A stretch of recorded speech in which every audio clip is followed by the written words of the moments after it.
ये स्टार्ट करेंगे। देखो लास्ट क्लास में हम लोगों ने वर्क डन वेरियस फोर्सेस का तो कंसीडर कर लिया था कि कौन सी फोर्सेस कितना वर्क करती हैं, वो कंसीडर हो गया था।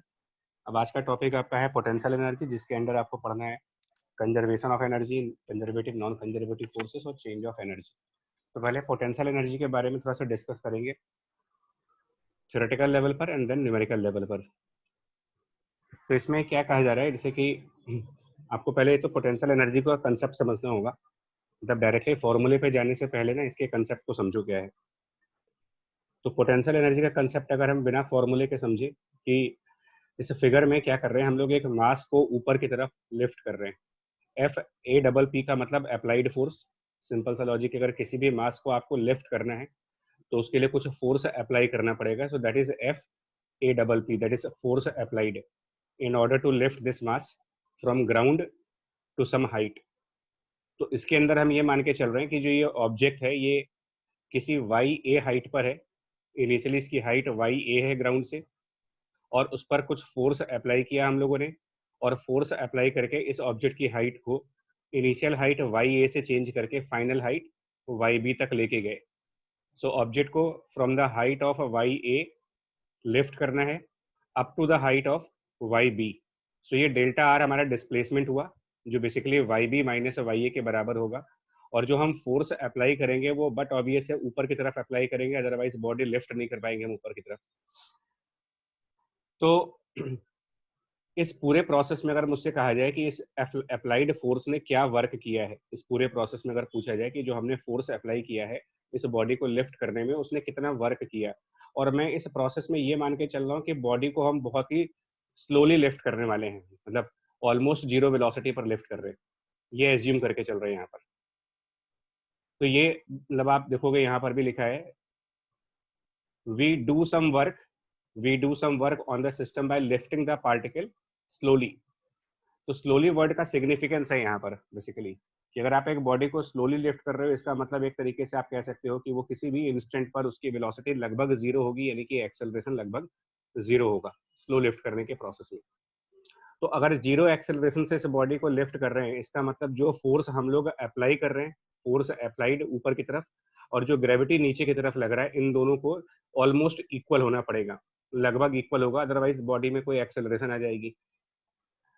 तो और स्लोली लिफ्ट करने के प्रोसेस का मतलब ये हुआ कि चेंज ऑफ काइनेटिक एनर्जी भी जीरो होगा हमारे लिए, ऑलमोस्ट जीरो काइनेटिक एनर्जी में चेंज आएगा। तो अब क्वेश्चन ये आता है कि जो ये फोर्स अप्लाई करेंगे इसका वर्क कहाँ पर कन्वर्ट करेंगे आप, मतलब work by this force applied अगर मैं कैलकुलेट कर लूँ, हम अभी कैलकुलेशन नहीं कर रहे हैं, थ्योरेटिकल लेवल पे बात कर रहे हैं कि जिस फोर्स को लगा करके इस बॉडी को लिफ्ट किया था उसके वर्क को हम क्या कहेंगे, बिकॉज फिजिक्स में वर्क का मतलब होता है transfer of energy.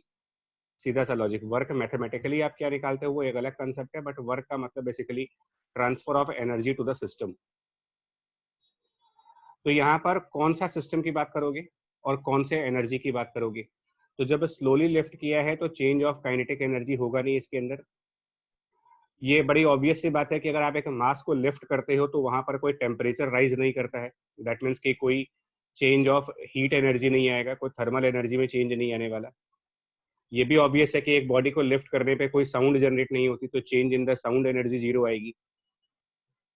I mean किसी भी तरीके की एनर्जी नहीं आएगी प्रैक्टिकली अगर सोचा जाए। Change of kinetic energy zero है बिकॉज स्लो लिफ्ट कर रहे हो, बॉडी को लिफ्ट करने में कोई आवाज नहीं आती है, साउंड एनर्जी नहीं आती है, कोई टेम्परेचर नहीं बढ़ता है, कोई हीट नहीं आती है, और जितनी भी एनर्जीज हैं लाइट के फॉर्म में एनर्जी होती है। तो ऑब्वियस सी बात है बॉडी को लिफ्ट करने में कोई लाइट तो जनरेट होती नहीं है, तो change of light energy zero है। तो अगर हम बात करें कि जब किसी भी तरीके की एनर्जी में चेंज हो नहीं रहा तो फिर हमारा वर्क जा कहाँ रहा है, मतलब कौन से फॉर्म ऑफ एनर्जी में जा रहा है। तो उसका कंसेप्ट फिर ये आया कि जब ना चेंज ऑफ काइनेटिक एनर्जी, ना चेंज ऑफ हीट एनर्जी, ना चेंज ऑफ साउंड एनर्जी, ना चेंज ऑफ लाइट एनर्जी, मतलब एनर्जी के जितने भी फॉर्म्स हैं उन सब के अंदर तो ये जा नहीं रहा। तो यहाँ पर हम एक नया फॉर्म ऑफ एनर्जी इंट्रोड्यूस कर रहे हैं सिस्टम के लिए, a new form of energy, जिसको हम डिफाइन करेंगे यहाँ पर potential energy of this system.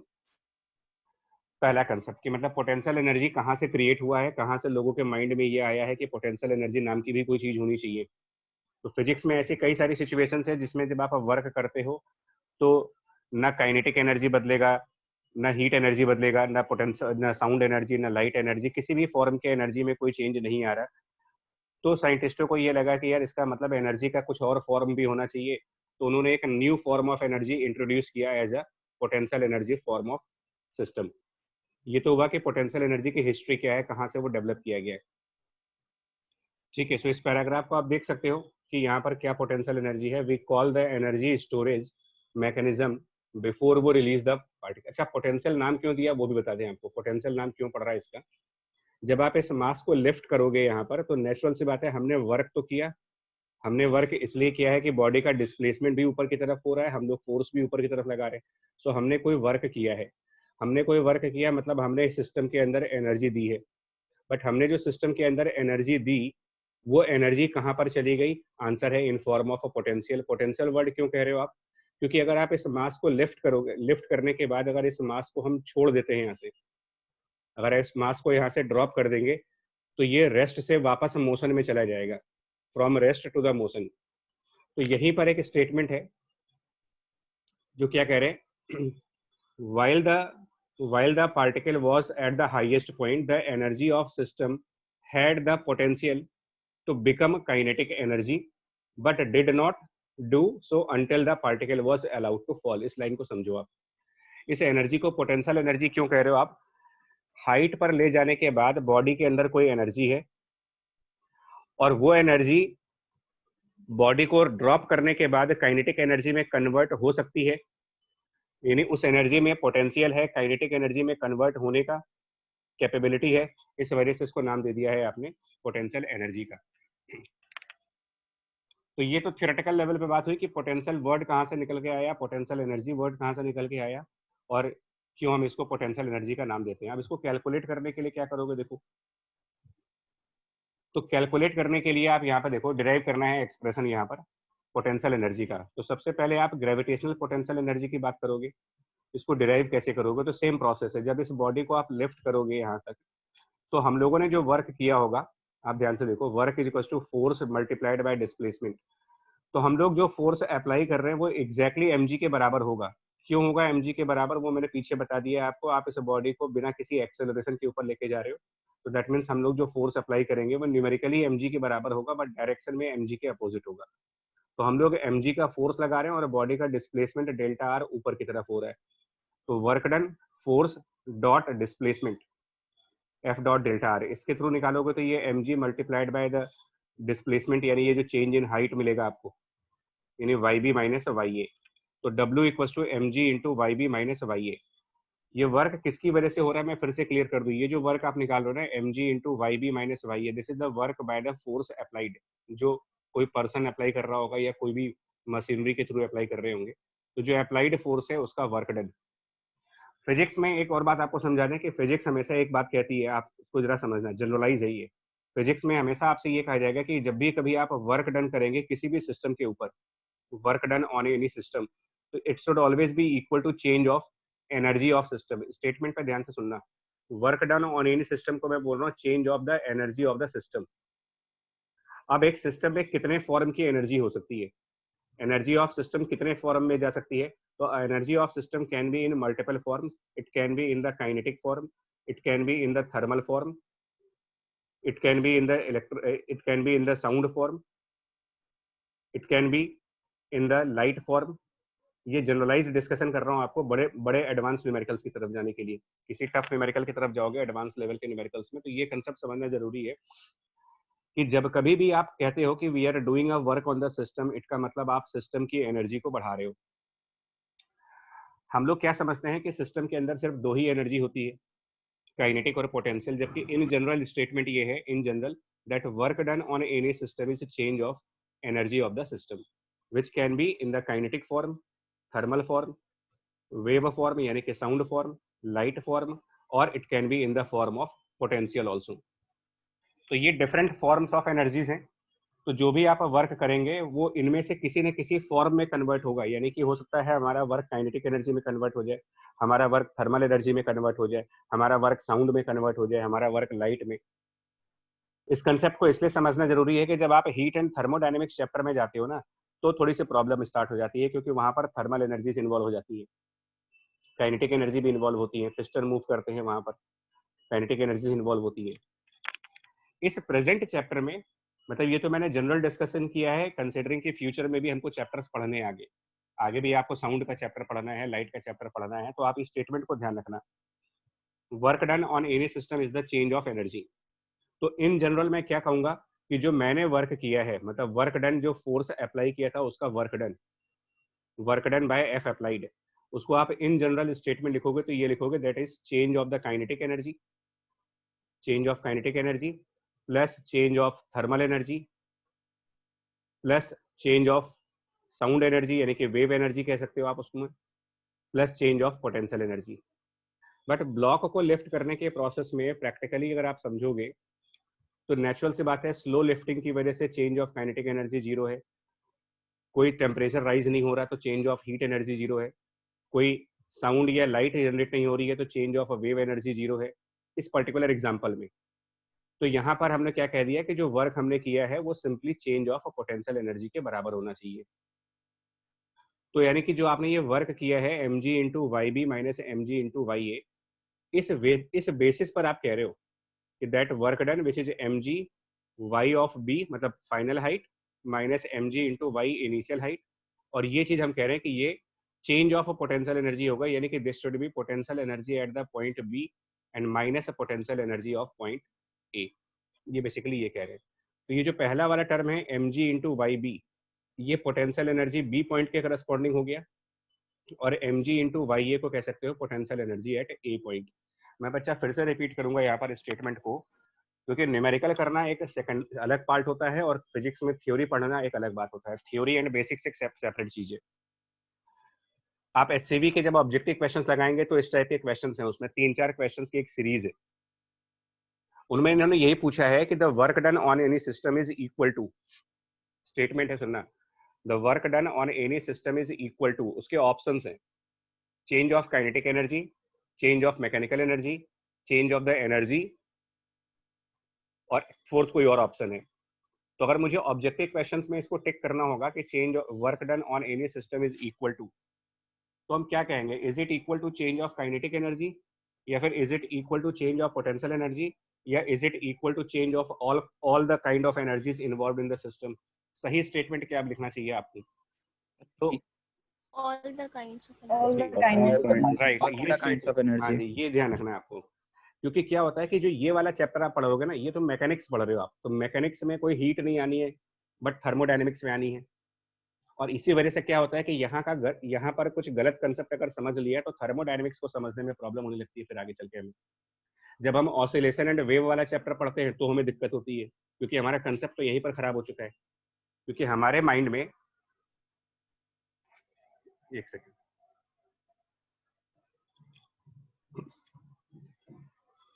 क्योंकि हमारे माइंड में वर्क और एनर्जी को लेकर के बड़ा मिसकंसेप्शन है। एनर्जी में हम दो ही बातें मानते हैं, एनर्जी का मतलब काइनेटिक पोटेंशियल, तो ये बात आपसे क्लियर कर दे रहा हूँ। दो इसके अलावा भी एनर्जीज होती हैं, ठीक है। इस चैप्टर में हम लोग सिर्फ काइनेटिक पोटेंशियल की बात करेंगे, बट इन जनरल स्टेटमेंट को अपने माइंड में आप रखोगे क्वेश्चन आंसर के फॉर्म में। सो इस बेसिस पर आपने फाइनली ये कंक्लूड कर दिया कि अगर mg into Y B potential energy B point पर है और mg into Y A potential energy A point पर है, तो यहाँ से एक जनरलाइज फॉर्मूला आ गया कि पोटेंशियल एनर्जी का जनरल फॉर्मूला होता है mg multiplied by Y, where Y is the height. mg into Y को अब आप जनरलाइज फॉर्मूला कह सकते हो कि this is the gravitational potential energy. यहाँ तक कुछ डाउट है तो आप पूछ लो अभी, क्योंकि थ्योरी और न्यूमेरिकल का मिक्स चलेगा, ठीक है। थियोरेटिकल एस्पेक्ट में जब हम लोग ये कहते हैं कि आप जेई की तैयारी कर रहे हैं तो बेसिक्स क्लियर कर लो आप, तो बेसिक्स क्लियर करने का ये मतलब नहीं होता है कि हम सिर्फ फॉर्मूला याद कर लें कोई। बेसिक्स क्लियर करने का मतलब ये होता है कि जब आप हायर लेवल के न्यूमेरिकल्स की तरफ जाते हो, टफर न्यूमेरिकल्स की तरफ जाते हो, और टफ नहीं मतलब बेसिकली उसको टफ नहीं कहा जाता है, टफ का मतलब ये होता है कि आप उसमें कई तरीके के फॉर्म ऑफ एनर्जीज हैं। इसका प्रॉब्लम जानते हो एक और कहाँ पर आएगा, जब आप इलेक्ट्रोस्टैटिक पढ़ोगे तो इलेक्ट्रोस्टैटिक में भी वर्क के क्वेश्चंस आते हैं, स्पेशली उस वाले सेगमेंट में जब कैपेसिटर का चैप्टर आप पढ़ोगे, वहां पर डाइलेक्ट्रिक को इंसर्ट करना होता है, डाइलेक्ट्रिक को रिमूव करना होता है, क्वेश्चन पूछते हैं बताओ कितना वर्क किया मैंने। तो अगर मैं आपसे पूछूं कि इलेक्ट्रोस्टैटिक में क्यों और कौन से फॉर्म की एनर्जी इन्वॉल्व होती है, अगर आप इलेक्ट्रोस्टैटिक की यूनिट पे जाओगे तो काइनेटिक एनर्जी, पोटेंशियल एनर्जी के अलावा और कौन सी एनर्जी इन्वॉल्व होती है, तो हम आगे आपको बताएंगे कि इलेक्ट्रोस्टैटिक में एनर्जी इलेक्ट्रिक फील्ड के फॉर्म में होती है, जिसको कैपेसिटर की एनर्जी कहते हो। तो आप एक जनरल बात ध्यान रखना कि कोई भी वर्क अगर हम लोगों ने किया है, हम लोगों का मतलब होता है कि किसी पर्सन ने कोई काम किया हो या किसी मशीनरी ने कोई काम किया हो, तो हमारा सारा वर्क सिस्टम के जितनी भी एनर्जीज होती हैं उन सब में चेंज होने लगता है।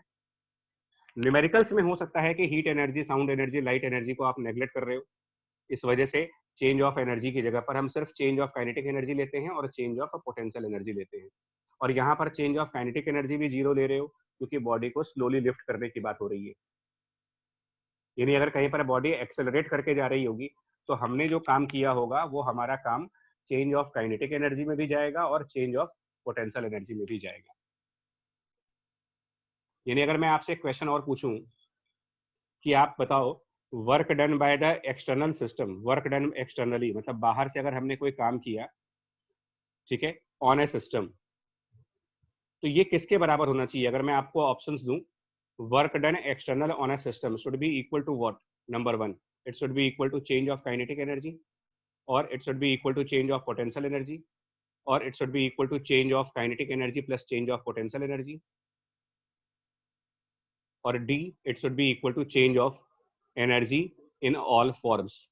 क्या स्टेटमेंट सही है इसमें से? थ्योरेटिकल क्वेश्चन है, मैंने कहा न्यूमेरिकल पे बाद में जाना, पहले थ्योरेटिकल सही कर लो आप। तो work external on a system is equal to, इन चारों में से एप्रोप्रिएट ऑप्शन कौन सा है? डी डी वाला सर, डी। हाँ, चेंज ऑफ ऑल फॉर्म का मतलब वहां पर साउंड, हीट, इलेक्ट्रिसिटी, मैग्नेटिज्म, जितनी भी एनर्जीज होंगी उन सबका इन्वॉल्वमेंट करेंगे हम यहाँ पर। बड़ा इंपॉर्टेंट कंसेप्ट में फिर बोल रहा हूँ, आपको ध्यान रखना है इसको, अदरवाइज इलेक्ट्रोस्टैटिक में और मैग्नेटिज्म में फिर मुझे ये चीज समझानी पड़ेगी आपको। तो मैं आगे के चैप्टर्स को कंसिडर करके जनरल बात कर रहा हूँ, और एक बार फिर रिपीट कर रहा हूँ क्योंकि आप मैकेनिक्स पढ़ रहे हो अभी, तो अभी आप सिर्फ दो ही फॉर्म एनर्जी के देखोगे। अभी आप एनर्जी के सिर्फ दो ही फॉर्म्स चेक करोगे, एक काइनेटिक वाला और एक पोटेंशियल वाला। तो क्या होता है कि न्यूमेरिकल करते करते स्टूडेंट्स के मन में ये बनने लगता है कंसेप्ट कि वर्क एक्सटर्नल बराबर change of kinetic energy plus change of potential energy, और यही कंसेप्ट वो इलेक्ट्रोस्टैटिक में भी लगाने की कोशिश करते हैं, यही कंसेप्ट थर्मोडायनेमिक्स में लगाते हैं, और न्यूमेरिकल होते ही नहीं सॉल्व। तो इस चैप्टर में हम दो फॉर्म ऑफ एनर्जीज की बात करेंगे, काइनेटिक, पोटेंशियल, बट फिजिक्स में आगे और भी चैप्टर्स है, वहां पर और भी एनर्जीज की बात करोगे आप। तो एप्रोप्रिएट आंसर इसका डी लिखोगे आप, ये क्वेश्चन। ठीक है, तो चलिए आगे आप कंक्लूड कर रहे हैं। पहला रिजल्ट हमारा आ गया है कि पोटेंशियल एनर्जी ग्रेविटी के केस में आप लिखोगे तो वो mg मल्टीप्लाइड बाय वाई के इक्वल mg इंटू वाई। मैं इस स्टेटमेंट का ना एक और एग्जांपल देता हूँ। देखो, मैं इस स्टेटमेंट का एक और एग्जांपल देता हूँ आपको ये समझाने के लिए कि व्हाट इज वर्क एक्सटर्नल, क्या बोलते हैं इसको, वर्क एक्सटर्नल का मतलब क्या होता है, इस बात को समझने के लिए एक एग्जांपल दे रहा हूँ। सपोज दैट हम अगर एक बॉडी को मान लो ड्रैग करें, ठीक है ना, अब आप एक बॉडी को ड्रैग करें और एक हॉरिजॉन्टल सरफेस पर ड्रैग करिएगा। तो अगर हम एक बॉडी को मान लो ड्रैग कर रहे हैं, पुल कर रहे हैं इसको हॉरिजॉन्टल सरफेस पर, तो यानी कि ये मेरा फोर्स है, ठीक है ना, फोर्स बाय, ये मेरी वजह से फोर्स है, मान लो फोर्स बाय मी। तो हम लोग इस बॉडी को ड्रैग कर रहे हैं और यहाँ पर एक रफ सरफेस है, मास इसका m दे रखा है, और मान लीजिए इसको d डिस्टेंस के थ्रू आप मूव करते हो, इस बॉडी को आप d डिस्टेंस फॉरवर्ड लेके आते हो। तो अगर मैं पूछूं कि वर्क बाय मी कहाँ चला जाएगा, मेरा क्वेश्चन क्या होगा, जो मैंने वर्क किया वो क्या लिखोगे आप, ये किसके बराबर होगा आप बताओ?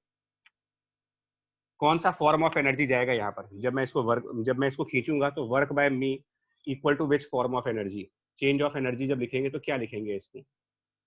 तो आंसर आप लिखोगे, देखो, इन जनरल वर्क बाय मी, क्योंकि मैं एक एक्सटर्नल पर्सन हूं, तो मेरा work in general change of kinetic energy, change of potential energy, change of thermal energy, heat energy जिसको कह सकते हो, चेंज ऑफ साउंड एनर्जी, मैं फिर से रिपीट कर रहा हूं इसको, change of any kind of other electric field और मैग्नेटिक फील्ड की एनर्जी, तो मैं इसको लिख दे रहा हूं यहाँ पर, but plus change of magnetic energy. ये आपको फिजिक्स को समझना होगा। ये अलग बात है कि इस न्यूमेरिकल में बहुत सारी चीजें जीरो हैं, इसमें से एक ब्लॉक को रफ सरफेस पर ड्रैग करने पर साउंड नहीं आता, इलेक्ट्रिसिटी नहीं आती, मैग्नेटिज्म नहीं आता, तो ये सब जीरो हो जाएंगे। पोटेंशियल एनर्जी भी नहीं आएगा, बिकॉज यहाँ पर बॉडी की हाइट चेंज नहीं कर रहे हो आप, उसकी हाइट को चेंज नहीं कर रहे हैं, तो चेंज ऑफ पोटेंशियल एनर्जी भी जीरो है यहाँ पर। बट हीट एनर्जी आती है यहाँ पर। अगर आपको याद हो कि बॉडी को अगर आप रफ सरफेस पर ड्रैग करते हो तो फ्रिक्शन की वजह से कुछ हीट प्रोड्यूस होती है, और इन न्यूमेरिकल्स में ये जो चेंज ऑफ हीट एनर्जी है ना, इसी को चेंज ऑफ इंटरनल एनर्जी भी डिनोट किया जाता है इसका न्यूमेरिकल। तो कभी कभी क्वेश्चन में ये भी पूछते हैं कि calculate the change of internal energy. तो फ्रिक्शन से रिलेटेड न्यूमेरिकल्स में चेंज ऑफ इंटरनल एनर्जी अगर पूछा है कहीं पर भी, फ्रिक्शन से रिलेटेड न्यूमेरिकल है और पूछा जाए what is the change of internal energy, तो वो बेसिकली आपसे ये पूछना चाह रहे हैं कि कितना हीट प्रोड्यूस हुआ है वहां पर। अब इसका आंसर क्या देंगे? मान ले अगर ये बॉडी डी डिस्टेंस स्लाइड करने के बाद, अगर हम ये मान लें कि डी डिस्टेंस स्लाइड होने के बाद इस बॉडी के अंदर कुछ वेलोसिटी आ गई और वो वेलोसिटी v है, सपोज दैट, तो हमने कितना वर्क किया ये आप फॉर्मूले से निकालो, फोर्स इनटू डिस्प्लेसमेंट के हिसाब से। तो ये फोर्स जो मैंने लगाया होगा वो मल्टीप्लाइड बाय डिस्टेंस, ये मैंने वर्क किया। चेंज ऑफ काइनेटिक एनर्जी क्या हुआ यहाँ पर? तो 1/2m। एज्यूम कर रहे हैं कि ये बॉडी इनिशियली रेस्ट पे थी, तो change of kinetic energy half M we square plus change of internal energy delta U, delta अब इसको क्या सिंबल दें, यू आई कह देते हैं, चेंज ऑफ इंटरनल एनर्जी। और ये change of internal energy basically वही है जो फ्रिक्शन का वर्क है उसी के बराबर है। So change of internal energy will be equal to force by me multiplied by distance minus half M we square. इसको आप कहोगे कि ये सिस्टम का चेंज ऑफ इंटरनल एनर्जी है, which is same as the work against the friction force. मैं फिर से बोल रहा हूँ, ये सेम ही होगा, work against the friction force ही होगा। मतलब इसको अदरवाइज आप ये भी कह सकते हो कि change of internal energy friction के अगेंस्ट का वर्क है, और फ्रिक्शन इसमें बैकवर्ड डायरेक्शन में म्यू मल्टीप्लाइड बाय नॉर्मल लगेगा। सो इट इज म्यू और नॉर्मल की वैल्यू mg के बराबर होगी मल्टीप्लाइड बाय d। तो that is change of internal energy mu into mg multiplied bye d। अब एक और क्वेश्चन है, ये पॉजिटिव होगा या नेगेटिव होगा? मतलब इस सिस्टम का change of internal energy positive है या सिस्टम का change of internal energy negative है? क्या लिखेंगे इसको? और आपसे कहा जाए कि इस सिस्टम की जो इंटरनल एनर्जी है उसका चेंज पॉजिटिव हो रहा है या नेगेटिव हो रहा है, क्योंकि ऑब्जेक्टिव क्वेश्चंस में तो ये भी होता है ना कि एक ऑप्शन में प्लस और एक ऑप्शन में माइनस। तो अगर मैं दो ऑप्शंस पुट कर दूं, एक में यहाँ प्लस साइन लगा दूं और एक में एक और ऑप्शन वही न्यूमेरिकल्स में हो ऑब्जेक्टिव पेपर में, और एक में यहाँ माइनस साइन लिखा हो, अब आप बताओ कौन सा ऑप्शन टिक करोगे कि इस सिस्टम की इंटरनल एनर्जी का चेंज पॉजिटिव है या इस सिस्टम की इंटरनल एनर्जी का चेंज नेगेटिव है? क्या कहेंगे इसमें? क्या लग रहा है आप लोग को?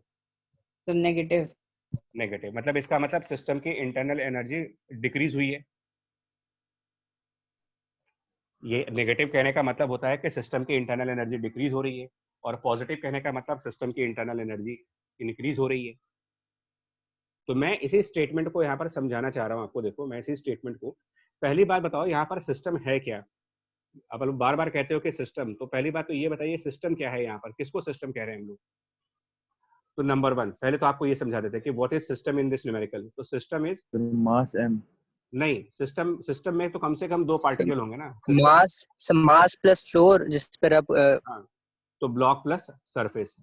ठीक, देखिए अब देखो फंसोगे ना यहाँ पर, ये डाउट नहीं आएगा आपके पास पेपर में अगर आप बैठे हो और प्लस माइनस के दोनों ऑप्शंस हैं, तो यहाँ पर हिम्मत नहीं पड़ती है कि आंसर कौन सा टिक करें, और एक गलत डिसीजन +4 की जगह -1। तो हम इस परफेक्शन पे चाहते हैं आपको कि डायरेक्ट न्यूमेरिकल पे जंप ना करो, पहले इसको वर्क के कंसेप्ट को फिजिक्स में अच्छी तरीके से समझा जाए कि वर्क का मतलब ट्रांसफर ऑफ एनर्जी। सिंपल सा स्टेटमेंट करो, तो वर्क जो मैंने किया इसका मतलब क्या हुआ, इसका फिजिकल मतलब क्या हुआ? मतलब इसका फिजिकल मतलब हुआ आई ट्रांसफर्ड एनर्जी। आप इसका फिजिकल मतलब अगर निकालना चाहते हो तो इसका मतलब ये हुआ कि मैंने एनर्जी ट्रांसफर की, आई ट्रांसफर्ड एनर्जी इनटू सिस्टम। अब जब मैंने किसी सिस्टम में एनर्जी ट्रांसफर की होगी तो ये एनर्जी उस सिस्टम के किन किन फॉर्म्स में कन्वर्ट होगी। आप इसको फिजिकल लेवल पे सोचिए, मैथ के फॉर्मूले पर थोड़ी देर रहने दो। हमने मान लो 100 जूल की एनर्जी सिस्टम को दी, तो वो एनर्जी सिस्टम किन किन फॉर्म्स में कन्वर्ट करेगा। यही तो स्टेटमेंट पढ़ते हो कि एनर्जी क्रिएट नहीं हो सकती है, एनर्जी डिस्ट्रॉय नहीं हो सकती है, उसका एक फॉर्म बदलता है खाली। तो हमने अगर 100 जूल का वर्क किया, सिस्टम के पास वो चला गया, तो वो 100 जूल सिस्टम के अंदर जा करके किन किन फॉर्म्स में कन्वर्ट होगा? काइनेटिक एनर्जी और इंटरनल एनर्जी। राइट, इसका मतलब जो मैंने काम किया है यही चीज कन्वर्ट किस में होगी? तो it is converts into change of kinetic energy of system and change of internal energy. और तो कोई एनर्जी है नहीं यहाँ पर, साउंड, लाइट, पोटेंशियल तो है नहीं यहाँ पर कोई। तो अब आप बताओ change of internal energy positive है या नेगेटिव है? मतलब हम इंटरनल एनर्जी को इंक्रीज कर रहे हैं कि डिक्रीज कर रहे हैं यहाँ पर? सिर्फ पॉजिटिव। इंक्रीज कर रहा है। तो फिर इसका आंसर पॉजिटिव हुआ ना, इसका मतलब सिस्टम की इंटरनल एनर्जी बढ़ी है यहाँ पर।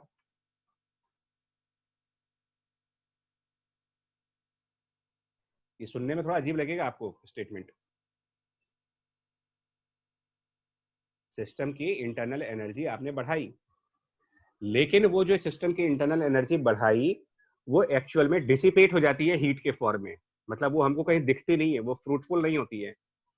हमने सिस्टम की internal energy mu M G into D के अमाउंट से इंक्रीज की, लेकिन वो जो सिस्टम की इंटरनल एनर्जी यानी कि जिसको आप थर्मल एनर्जी कह सकते हो, वो जो हमने बढ़ाई वो सिस्टम में स्टोर नहीं होती है। ऐसा नहीं होता कि वो एनर्जी सिस्टम के अंदर स्टोर रहेगी और आगे यूज कर पाओगे, वो immediately in the heat form dissipate हो जाती है और टेम्परेचर राइज करने में काम करती है यहाँ पर। यानी कि अगर यहाँ पर कैलोरीमेट्री का प्रिंसिपल इन्वॉल्व कर दूं, कैलोरीमेट्री का प्रिंसिपल इन्वॉल्व कर दूं, तो ये जो पॉजिटिव वर्क हमने किया है, मतलब चेंज ऑफ इंटरनल एनर्जी यानी कि mu M G into D, इससे सिस्टम की इंटरनल एनर्जी जिसको आप थर्मल एनर्जी भी कह सकते हो वो बढ़ेगी, और थर्मल एनर्जी बढ़ने की वजह से इस बॉडी का टेम्परेचर अगर बिगिनिंग में थीटा डिग्री सेल्सियस रहा होगा तो ड्रैग करने के बाद इस बॉडी का temperature theta plus delta theta degree Celsius बन जाएगा। तो ये टेम्परेचर राइज होगा वो आप कैलोरीमेट्री के कंसेप्ट से यूज करोगे कि that mu M G into D should be equal to mass of this object. आगे चल के आप कैलोरीमेट्री में एक बात पढ़ोगे, स्पेसिफिक हीट कैपेसिटी होती है और multiplied by change of temperature, इससे निकालते हो आप इसको। और यही थर्मोडायनेमिक्स में एक कंसेप्ट आता है mechanical equivalent of heat, joules और कैलोरी का कन्वर्जन, जहां पर आपको पढ़ाया जाता है कि what is the mechanical equivalent of heat. आई बात समझ में आपको? यहाँ पर आप खुद सोचो, अगर सिस्टम की इंटरनल एनर्जी डिक्रीज होती तो फिर तो ड्रैग करने पर बॉडी का टेम्परेचर कम हो जाना चाहिए। टेम्परेचर बॉडी का राइज कर रहा है, मतलब उसमें हीट उसमें ऐड हो रही है। नहीं क्लियर हुआ? अभी भी कंफ्यूजन है अभी प्लस माइनस का, या क्लियर हुआ आपको? ये क्लियर हो गया ना क्लियर आपको? और अगर फिर भी सर डाउट है, हाँ सर बताइए। एक बार दोबारा बता दीजिए प्लीज। देखो मैं फिर बोल रहा हूँ आपसे, एक बार अच्छा समझो, मैं एक बार फिर से इस कंसेप्ट को समझा रहा हूँ दोबारा आपको ना, इस कंसेप्ट को, क्योंकि सारा प्रॉब्लम प्लस एंड माइनस को है सर, और किसी को लेकर के नहीं है। और भाई हम लोग ऑब्जेक्टिव पेपर में डिस्कस कर रहे हैं जहाँ एक एक क्वेश्चन की इंपॉर्टेंस है, एक क्वेश्चन से पूरी रैंक ऊपर नीचे हो जाती है हमारी। देखिए एक काम करो, इस क्वेश्चन को ना पहले न्यूटन लॉ के बेसिस पे सॉल्व करते हैं। पहले आप न्यूटन लॉ के बेसिस पे सॉल्व करिए, बाद में इसको एनर्जी के पॉइंट ऑफ व्यू से देखेंगे। तो न्यूटन लॉ के हिसाब से जो फोर्स मैंने लगाया और minus friction mu M G equal to mass into acceleration, ये न्यूटन लॉ कहता है। तो acceleration according to Newton law will be F minus mu M G divided by mass M. अब हम काइनेमेटिक्स यूज कर लेते हैं। तो काइनेमेटिक्स यूज करने पर क्या करेंगे, V square will be equal to U square that is 0 plus twice acceleration F minus mu M G by mass M times displacement जो कि डी माना है हमने। अब ये जो न्यूटन लॉ और काइनेमेटिक्स को यूज करके आपकी इक्वेशन आई है, इस इक्वेशन को ध्यान से देखते हैं क्या बन रहा है ये। अब आप इस m को उधर ट्रांसफर करो, तो M we square by two is equal to F into D minus mu M G into D. इससे आप समझ पाओगे properly. Now F into D equal to M we square by two, M we square by two, F into D equal to M we square by two and plus mu M G D. यहां तक समझ आ गया तो बताइए आगे बढ़े फिर, मतलब अदरवाइज थोड़ा सा यहाँ तक तो यस सुन। सर। अब आप यस समझो, सर। अब आप इसको एनर्जी पॉइंट से समझो। एफ इंटू डी क्या है, तो वर्क जो मैंने किया, force into displacement. M we square by two क्या है, change of kinetic energy of system. तो फिर ये म्यू एम जी डी क्या है फिर यहाँ पर? भाई जब लेफ्ट साइड एनर्जी है तो right side principle of homogeneity equation तभी होल्ड करेगी जब लेफ्ट साइड की डायमेंशन और राइट साइड की डायमेंशन सेम होनी चाहिए। तो म्यू एम जी भी तो एनर्जी है, ये भी तो कुछ फॉर्म ऑफ एनर्जी है। तो इसको हमने क्या नाम दे दिया, जी सर। Internal energy. समझे आप? Yes sir. और इसी म्यू एम जी डी को मैं कह रहा हूं this is the change of internal energy of system, जो कि प्लस में आ रहा है। और यही मैं आपको समझाने की कोशिश कर रहा था कि जो आप वर्क करोगे, आपका मतलब कोई एक्सटर्नल पर्सन या फिर कोई मोटर लगाई हो, कोई मशीनरी लगाई हो, किसी भी तरीके से, मतलब हम बॉडी को खींचना चाहते हैं तो चाहे खुद खींचे चाहे मशीन लगा के खींचो उसको।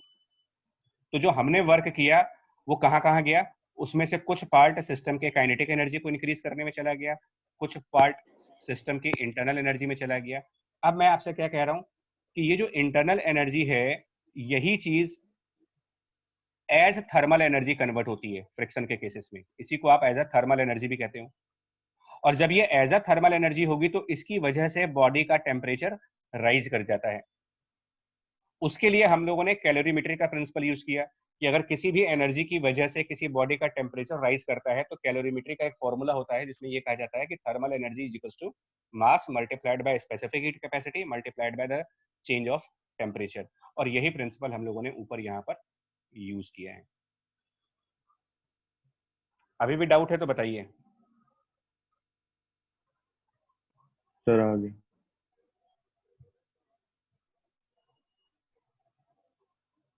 ठीक है, तो अब तो क्लियर होगा ना कि चेंज ऑफ इंटरनल एनर्जी यहाँ पॉजिटिव है।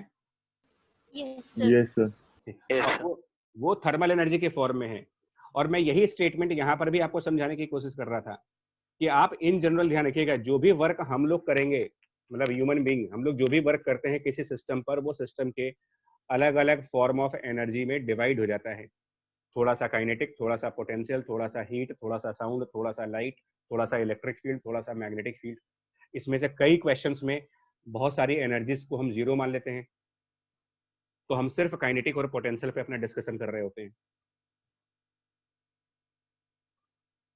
क्लियर हो गया आपका पॉइंट? तो आगे बढ़े, क्योंकि एक हमारा जो अभी कंसेप्ट चल रहा था चैप्टर, इस चैप्टर से रिलेटेड तो हम ये पढ़ना चाह रहे थे कि पोटेंशियल एनर्जी का फॉर्मूला आ गया mg into Y. Now next point, इसके कुछ लिमिटेशंस हैं। mg इंटू वाई को समझने के लिए आपको कुछ बातें ध्यान रखनी है। नंबर 1, पहला तो सिंपल है कि यूनिट इसकी जूल्स में ही आएगी, स्केलर क्वांटिटी है, ये भी क्लियर है, एनर्जी है तो स्केलर क्वांटिटी है। और mg into Y is valid only for the object near the surface of earth. ये क्यों कहा जा रहा है आपसे? ये भी एक मिसकंसेप्शन है कि पोटेंशियल एनर्जी का ये जो फॉर्मूला आप पढ़ते हो अर्थ के सरफेस के क्लोज है। मतलब अगर हम इसको, उसका रीजन आपको समझ में आ रहा होगा क्यों कहा जाता है कि अगर आप तो जी वेरी होता है। जी वेरी होता है सर। हाँ, तो अगर कोई पार्टिकल अर्थ की सरफेस से वाई डिस्टेंस पे है, वाई हाइट पे, तो आप कहते हो कि पोटेंशियल एनर्जी mgh होती है। लेकिन ये वाई बहुत छोटा होना चाहिए था as compare to the radius of earth.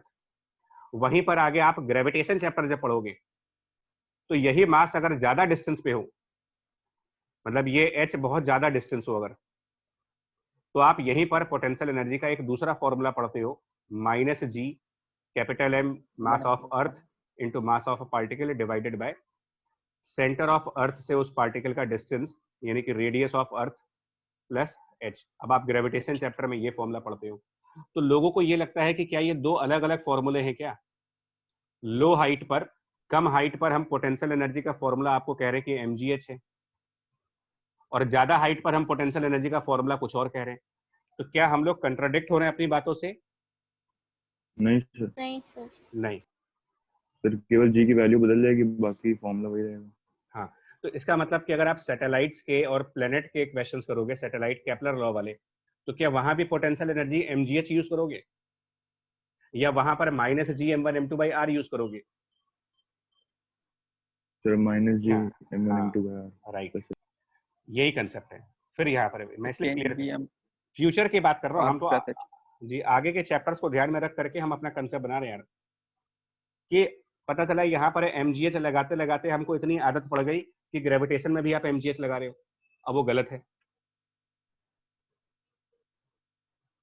Gravitation में mgh नहीं लगा सकते क्योंकि लिमिटेशन कहता है कि mg इंटू हाइट या फिर y is valid only for objects which are near the surface of earth, जहां पर g अप्रोक्सीमेटली कांस्टेंट है। अदरवाइज आप ये मेन फॉर्मूला ये वाला है minus G m1 m2 by a।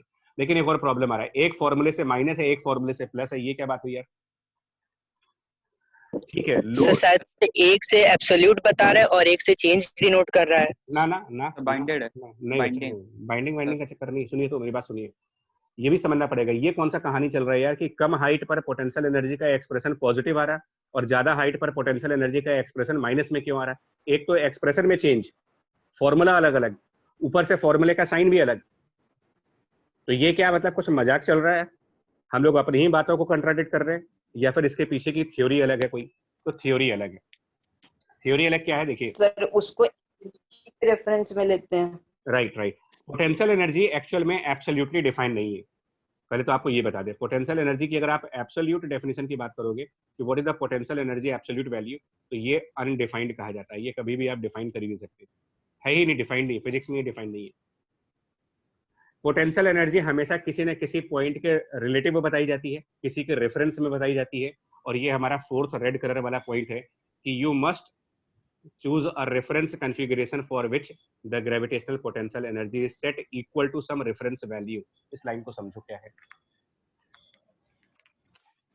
कि आप कहीं ना कहीं पर पोटेंशियल एनर्जी का एक रेफरेंस मानेंगे, वहां पर कुछ रेफरेंस वैल्यू मानेंगे विच इज नॉर्मली 0।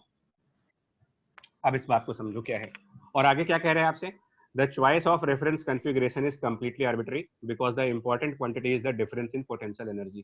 इस बात को समझाता हूं मैं आपको क्या है, इस लाइन को समझाता हूं आपको। देखो ये लाइन इंपॉर्टेंट है हमारे लिए। तो मान लो आपसे कहा जाए कि कोई एक मास है, m हाइट, m मास है, ठीक है, और वो ग्राउंड से h हाइट पर है, ग्राउंड से h हाइट पर। अब हम इसकी पोटेंशियल एनर्जी यहाँ पर क्या डिफाइन करेंगे?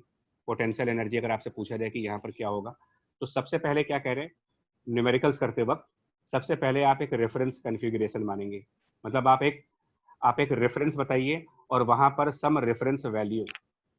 तो देखो मैं क्या कहता हूं, चॉइस 1, मेरी पहली चॉइस क्या है वो सुनना।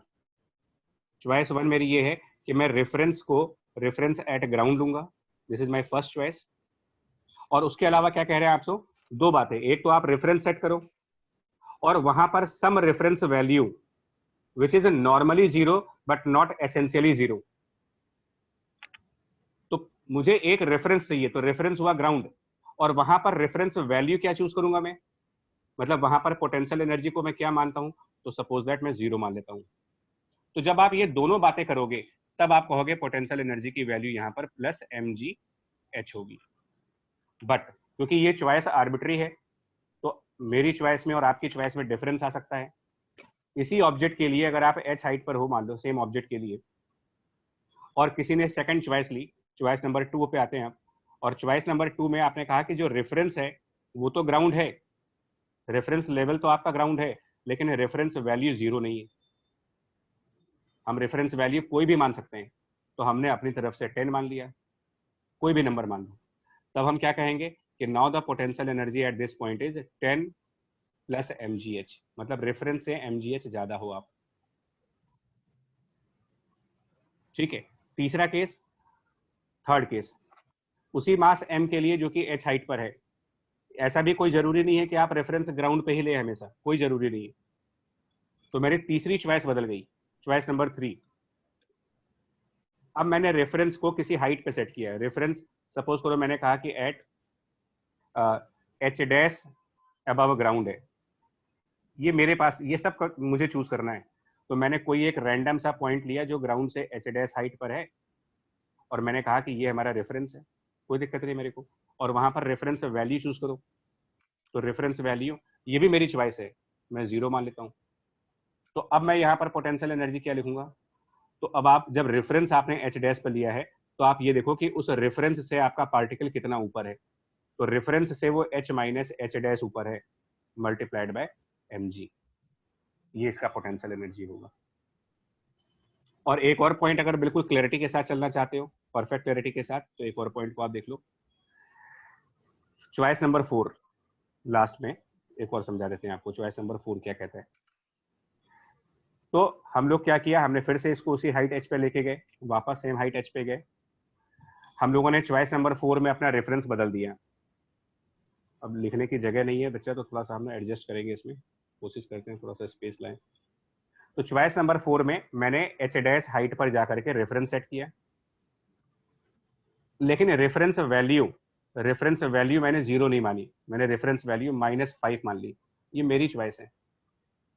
तो अब यहां पर पोटेंशियल एनर्जी क्या लिखूंगा मैं, जो आपकी रेफरेंस वैल्यू है वो -5 और प्लस उससे mg इंटू कितनी हाइट पर हो आप, यानी कि h माइनस h डैश। आया चारों एग्जांपल समझ में आया? Yes. Yes sir. इसका मतलब आप ये नहीं बता सकते कि किसी पार्टिकल की पोटेंशियल एनर्जी कितनी है, जब तक आप मुझे ये ना बता दें कि आपने कहां पर रेफरेंस लिया है और आपकी रेफरेंस वैल्यू कितनी है। दोनों की चॉइस हमारी है, हम रेफरेंस ग्राउंड पर भी ले सकते हैं, हम रेफरेंस किसी हाइट पर भी ले सकते हैं, हम रेफरेंस वैल्यू को 0 भी ले सकते हैं, रेफरेंस वैल्यू को पॉजिटिव भी ले सकते हैं, रेफरेंस वैल्यू को नेगेटिव भी ले सकते हैं। ये सब हमारे ऊपर होता है। लेकिन इतनी कंफ्यूजन ना हो इसके लिए हम लोग क्या करते हैं, नॉर्मली क्या कर देते हैं, नॉर्मली आप रेफरेंस वैल्यू को 0 मानते हो, और नॉर्मली रेफरेंस कहां पर मानते हो, तो ग्राउंड पर मानते हैं। मतलब हम क्वेश्चंस में चॉइस नंबर 1 को प्रेफर करना पसंद करते हैं कि हम ग्राउंड को रेफरेंस मान लेते हैं और ग्राउंड पर पोटेंशियल एनर्जी को 0 मान लेते हैं, और तब ये कह देते हैं कि एच हाइट पर पोटेंशियल एनर्जी की वैल्यू mgh हो जाएगी। बट न्यूमेरिकल करना और थ्योरी में जाने में फर्क होता है। बात क्लियर हुई? यहाँ पर क्लियर हो गया आपका? Yes, sir. Yes sir. ठीक है, Yes, sir. देखिए यहाँ पर एक और बात लिखी हुई है, हम इसको बड़ा समझा दें। देखिए, convenient to choose as the reference configuration of zero potential energy in which the object is at the surface of earth. Ground पर आपको कन्वीनियंस होता है, आराम होता है, तो आराम होना अलग बात है, but this is not essential.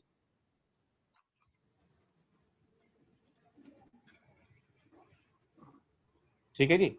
अब आप ग्रेविटेशन वाले क्वेश्चन में क्या होता है, फिर आप ग्रेविटेशन वाले क्वेश्चन में क्या करते हो? तो ग्रेविटेशन वाले क्वेश्चन में क्या करते हैं वो देखिए, मतलब जो सैटेलाइट्स के न्यूमेरिकल्स आते हैं, प्लेनेट वाले न्यूमेरिकल्स जब आएंगे तब क्या करोगे कि अगर इस अर्थ के सेंटर से काफी डिस्टेंस पे जा करके कोई सैटेलाइट रिवॉल्व कर रहा हूँ, टोटल ये आर है, आर फ्रॉम सेंटर, और यहाँ पर आपसे कह रहा है कि एम मास का कोई सैटेलाइट रिवॉल्व कर रहा है, तो इसकी पोटेंशियल एनर्जी तो फिर हम अलग फॉर्मूले से कहते हैं। इसकी पोटेंशियल एनर्जी का फॉर्मूला हम कहते हैं -g mass of earth into mass of satellite upon the distance from centre of अर्थ। तो ये माइनस क्यों आता है? ये माइनस इसलिए आता है कि इन न्यूमेरिकल्स में आप अपना रेफरेंस इन्फिनिटी पर मानते हो। इन्फिनिटी आपका रेफरेंस लेवल होता है, और वहां पर रेफरेंस वैल्यू को 0 मानते हो, इसलिए आप माइनस में हो। अभी क्लियर होगा डिफरेंस कि हम कुछ कंट्राडिक्शन पे नहीं चल रहे हैं?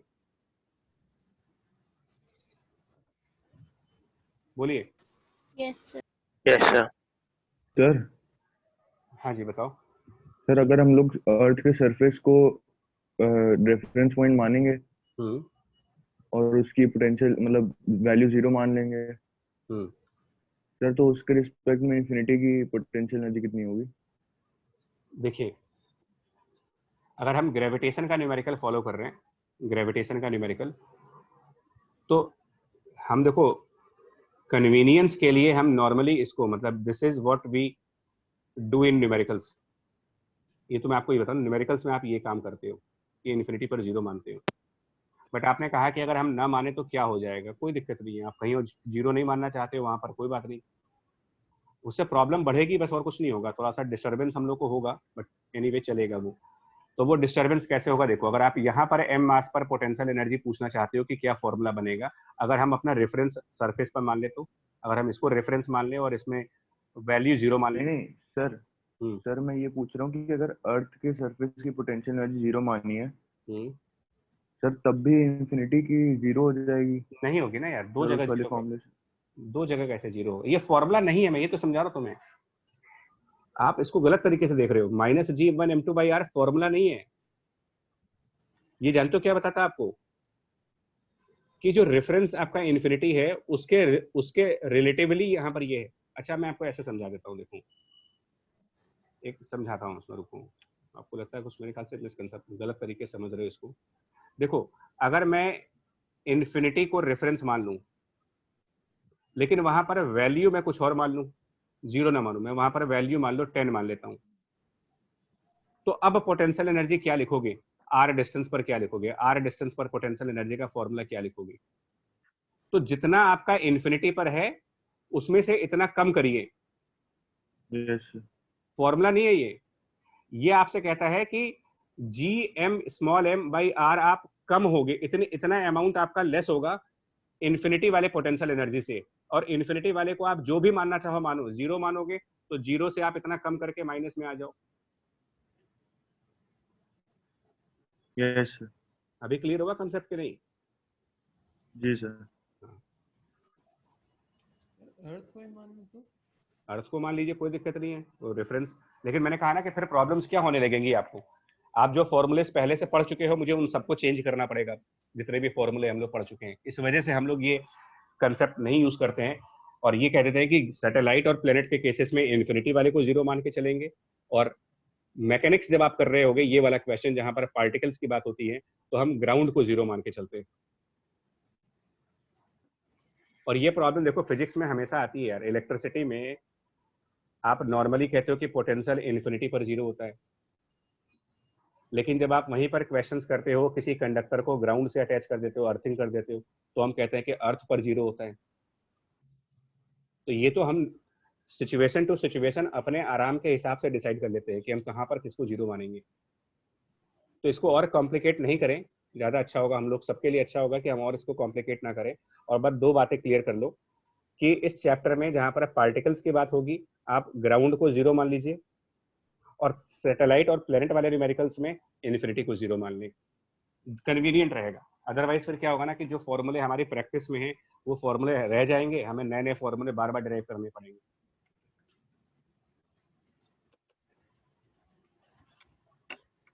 ठीक है जी, पॉइंट समझ में आया आपको ये चीज? Yes sir. चलिए तीसरा पॉइंट देखो, तीसरा पॉइंट आपको समझाते हैं क्या है। तीसरा पॉइंट कंसेप्ट समझिएगा। जब हम एनर्जी कंजर्वेशन की बात करते हैं, है ना, कंजर्वेशन ऑफ एनर्जी की बात करते हो, तो आप क्या कहते हो, मान लो कि अर्थ है और इससे हम काफी लो हाइट पर, यहाँ पर सेंटर ऑफ अर्थ है और इससे काफी लो हाइट पर एक पार्टिकल को हमने ड्रॉप किया। मतलब ये पार्टिकल अर्थ के सरफेस से मतलब इसकी जो हाइट है वो कुछ h मान लेते हैं, कैपिटल H हाइट पर है, और इसको यहाँ से ड्रॉप किया।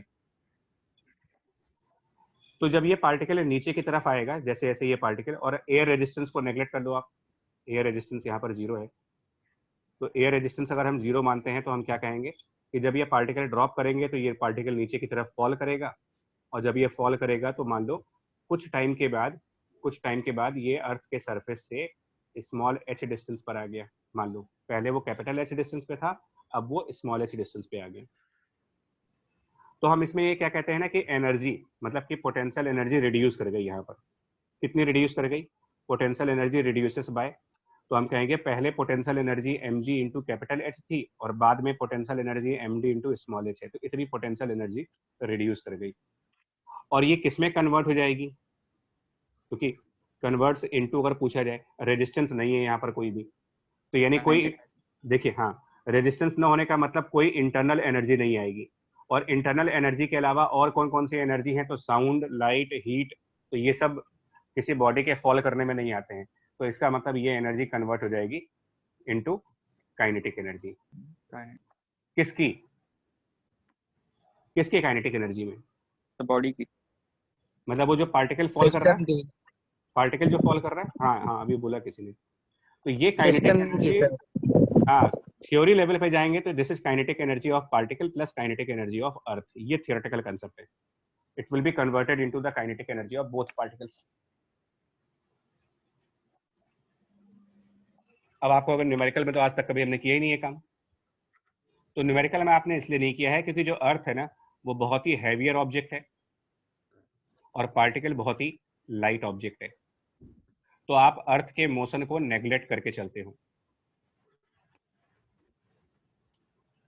इसीलिए हम क्या कह देते हैं कि ये सिर्फ पार्टिकल के काइनेटिक एनर्जी में चेंज होगा, और अगर पार्टिकल में v स्पीड होगी तो हम सीधा सीधा इक्वेशन बना देते हैं, डायरेक्टली न्यूमेरिकल कर देते हो आप कि mg capital H minus mg small h is equal to half mv square. But actual में होना क्या चाहिए? Half mass of a particle into velocity of particle square plus half mass of earth into velocity of earth square. Actual में ये होना चाहिए यहाँ पर।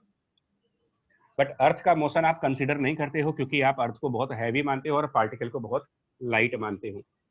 बट यहीं पर अगर मैं एक क्वेश्चन फ्रेम करूं और मैं आपसे ये कह दूं कि ये जो पार्टिकल है ये सुपर कंडेंस पार्टिकल है, सुपर कंडेंस पार्टिकल जिसका मास अर्थ के बराबर है,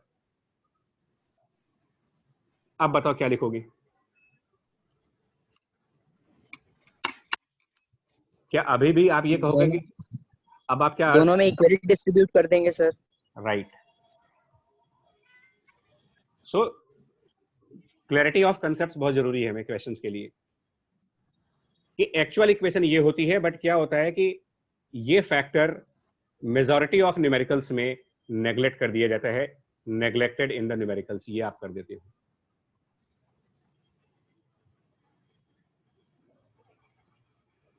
इसीलिए ना फिजिक्स में हम लोग कहते हैं कि न्यूमेरिकल से अपना कंसेप्ट ना बनाओ, क्योंकि न्यूमेरिकल्स करते में तो बड़े गलत कंसेप्ट बनते हैं।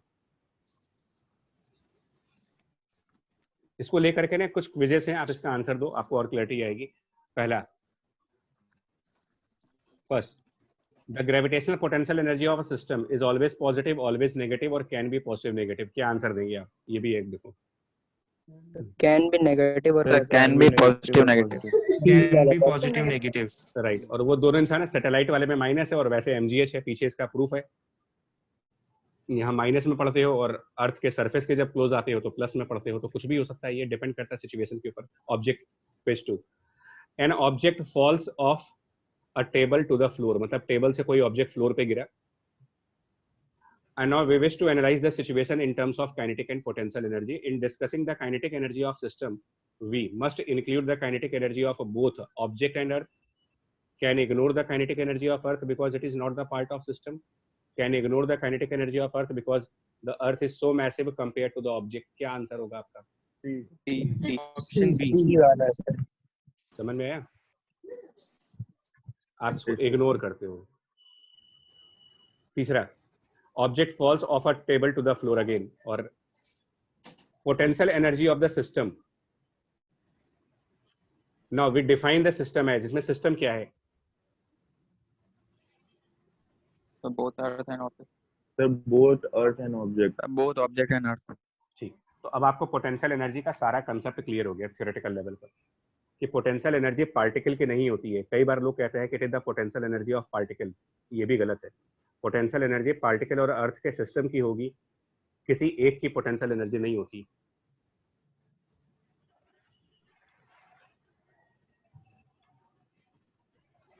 अब आपको कंसेप्चुअल क्लैरिटी हो गई सारी कि नहीं हुई? अभी भी कोई डाउट है बताएं। Yes sir. Yes sir. ठीक है ना, कंसेप्ट सारे क्लियर हो गए। हम न्यूमेरिकल्स पे गए ना। ये numerical system, isolated system and conservation of mechanical energy. तो आइसोलेटेड सिस्टम क्या है वो देखो, व्हाट इज आइसोलेटेड सिस्टम, किसको बोलेंगे? आइसोलेटेड सिस्टम क्या होता है? तो ऊपर हाईलाइटेड है, आइसोलेटेड सिस्टम का मतलब ऐसा, no energy transfer across the boundary most part.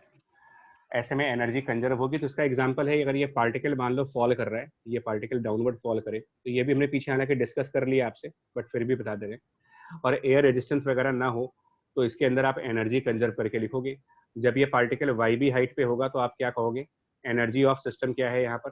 तो energy of system at this point will be equal to kinetic energy of particle plus kinetic energy of earth plus potential energy of, क्या लिखें? Potential energy of particle लिखें, potential energy of earth लिखें, या potential energy of system लिखें यहाँ पर?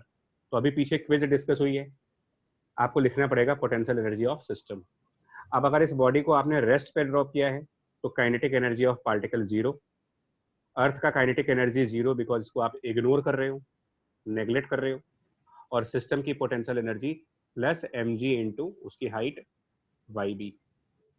फिर जब वो नीचे आ गया वाई ए हाइट पर, तो यहाँ पर इस पार्टिकल में कुछ वेलोसिटी आ गई, तो अब आप एनर्जी ऑफ सिस्टम क्या लिखोगे? तो energy of system now is, फिर से kinetic energy particle plus kinetic energy अर्थ प्लस पोटेंशियल एनर्जी सिस्टम। तो अब आपको इसको क्या लिखना पड़ेगा? फिर से now this is 1/2 mv², 1/2 mv²। अर्थ को हम लोगों ने फिर से 0, क्योंकि इसको इग्नोर करके चल रहे हो आप, and plus potential energy of system is mg into Y of A. और ये दोनों एनर्जीज को इक्वेट कर देते हो, कंजर्वेशन ऑफ मैकेनिकल एनर्जी जिसको फॉलो करते हो। तो mg into Y of B equal to 1/2 mv² and plus mg into Y of A. ये आपकी इक्वेशन बन जाती है। बट मैं बार बार इसलिए कह रहा हूँ ना यार बच्चा लोग, कि देखो अगर अर्थ का भी मास और पार्टिकल का मास बराबर होता तो क्या यही इक्वेशन आती? क्या इक्वेशन 1 बनती या कुछ और इक्वेशन बनती यहाँ पर? अगर हाइपोथेटिकल सिचुएशन पे चलो कि अर्थ का मास और पार्टिकल का मास बराबर बराबर है, तो तब काइनेटिक एनर्जी ऑफ अर्थ भी आ जाती। हाँ, और कितनी आती वो जानते हो? ये प्रिंसिपल फिर आगे फॉलो करोगे। What if mass of earth is same as the mass of particle, तो क्या करते हैं आप इस क्वेश्चन में? बताओ कहाँ पे चेंजेस करते हैं, बताओ। क्या फर्क पड़ता है इस क्वेश्चन में मेरे को, कौन सा स्टेप वेरी कर जाता है, कहाँ पर कुछ प्लस माइनस करना पड़ता है मुझे न्यूमेरिकल करते वक्त। तो देखो मैं ये करता mg into Y of b, ठीक है, इक्वल टू, अब आप यहाँ पर जो काइनेटिक एनर्जी ऑफ अर्थ है उसको नेग्लेक्ट नहीं कर पाओगे, तो half M velocity of particle तो लिखोगे ही लिखोगे, plus half mass of earth into velocity of earth, उसका स्क्वायर लिखोगे, और plus potential energy of system mg into Y A. लेकिन फिर मेरे लिए प्रॉब्लम ये आएगा कि दोनों की वेलोसिटी में क्या रिलेशन चलेगा, अर्थ की वेलोसिटी में और पार्टिकल की वेलोसिटी में रिलेशन क्या बनेगा, क्योंकि दो अननोन्स आ गए आपके पास। और ये चीज हम डिस्कस करेंगे आगे अगले चैप्टर में, कंजर्वेशन ऑफ लीनियर मोमेंटम में। हम ये कहेंगे कि इस पूरे मास के रेशियो में चलेगा ना। हाँ, क्योंकि मोमेंटम कंजर्व कराओगे आप इसमें। तो ये आगे पढ़ेंगे हम लोग क्वेश्चंस, जब मोमेंटम कंजर्वेशन के न्यूमेरिकल्स करेंगे तब।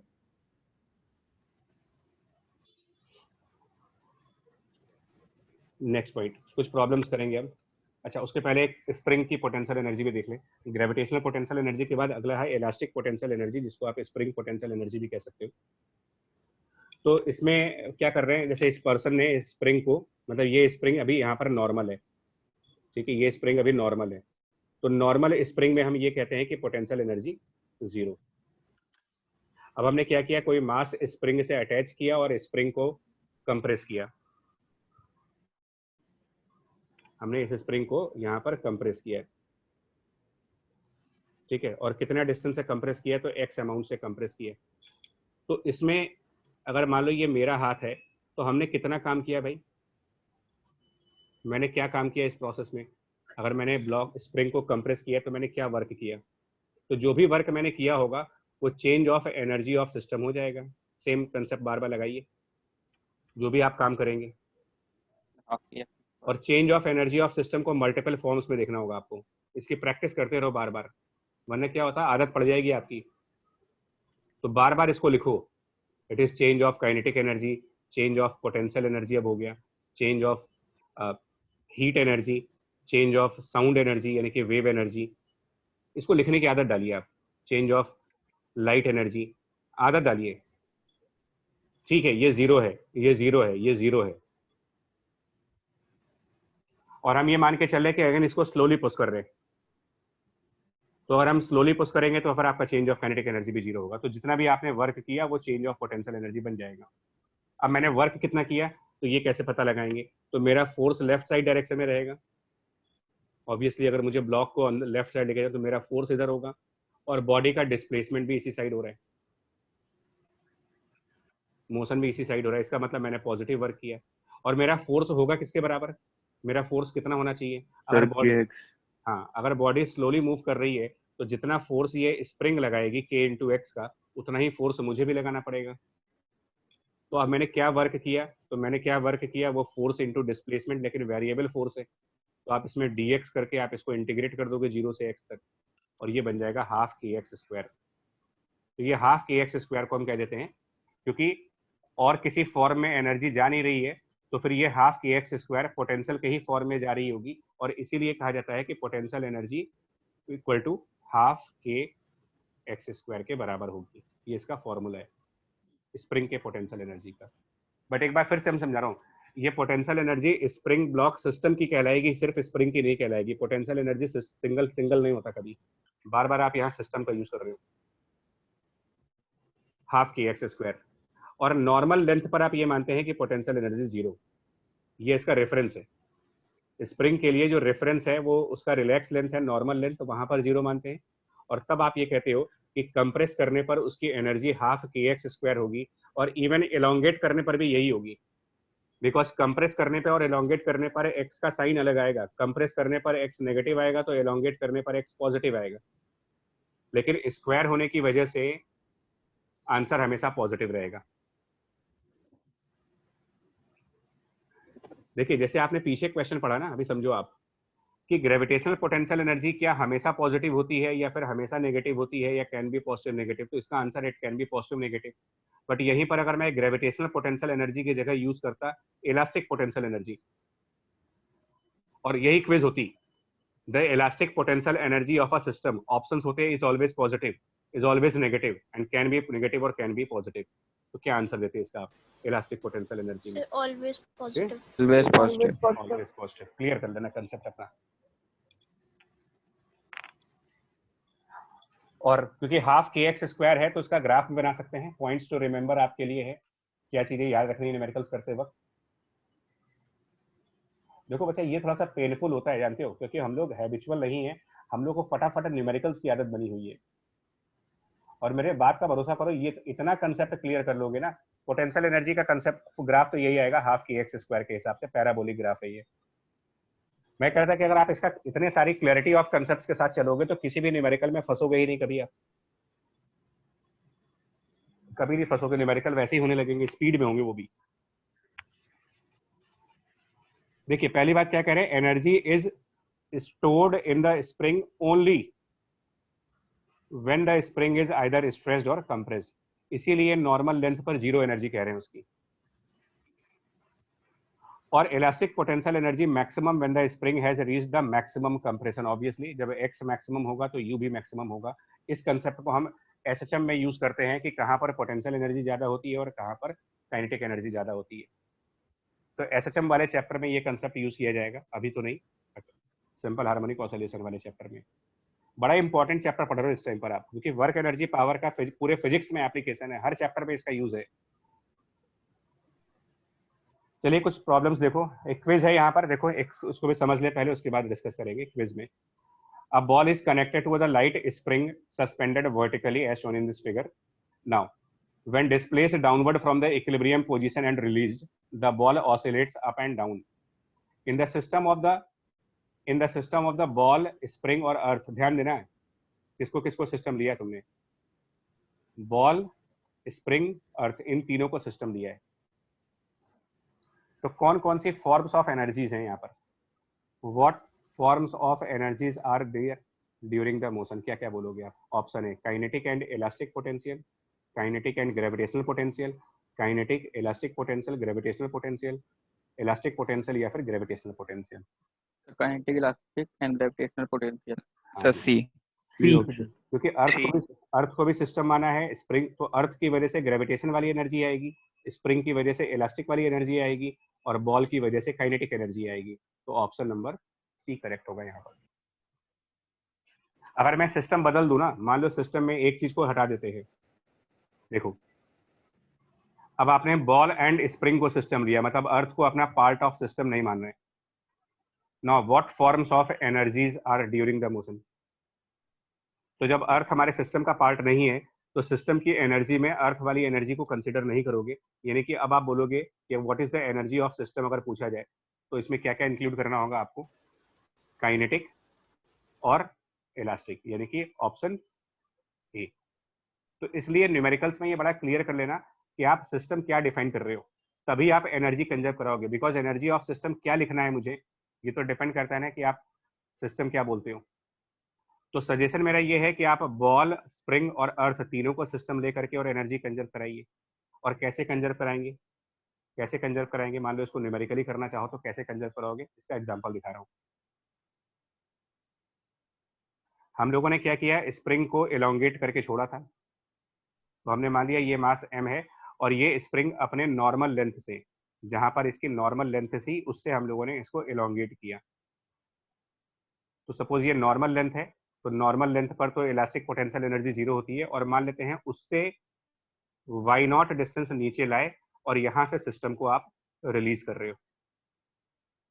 तो हमने कहा कि जैसे ही इसको रिलीज करेंगे ये ऑसिलेट करेगा और ये मास ऊपर जाएगा, ये मास अब ऊपर आएगा। अब अगर आपसे पूछा जाए कि यहाँ पर क्या वेलोसिटी होगी इसकी, स्प्रिंग कांस्टेंट वगैरह सब दिया है आपको, तो आप एनर्जी कंजर्वेशन तो लगाते हो, तो आप जहां पर रिलीज हुआ है यहाँ पर एनर्जी ऑफ सिस्टम क्या लिखोगे।